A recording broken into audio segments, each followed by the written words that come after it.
Mula sa balde-baldeng barya, abay nakaipon ng mahigit 100,000 pesos ang isang tatay sa Agoo, La Union. Sana all, no? At ang kanyang naipon, sumobra pa sa halaga ng isang brand new na motorsiklo. Yan ang ipon goals. Panoorin natin sa report na ito ni Mon Gualvez.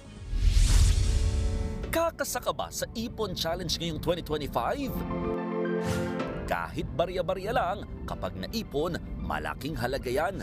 Gaya ng 46 na taong gulang na si Rogelio Fortes na taga-Agoo, La Union.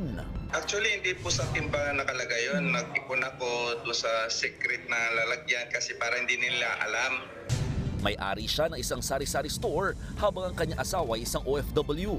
Ang kanyang pag-iipon, inabot ng 2 taon. At nang alamin na kung magkano ang kanyang ipon, umabot ito ng 126,000 pesos. Ang perang naipon, diretso na sa bilihan ng motorsiklo.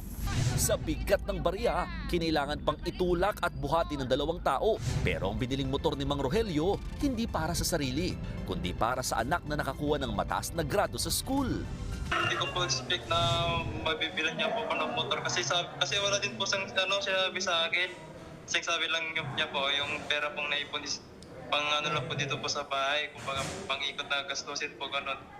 Kasi hindi ko po expect na may dumating na motor dito sa bahay. Siya na pala yun, sabi niya sa akin. Nagregalo ko to sa sabi niya ganyan po.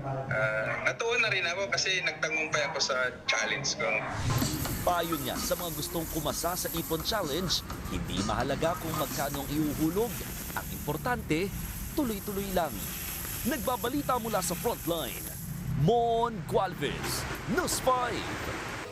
Mga kapatid, Cheryl Cosim po, huwag maging huli at maging una sa lahat sa balitaan. Para sa tuloy-tuloy na talakayan sa Frontline, mag-follow at mag-subscribe sa social media pages ng News 5.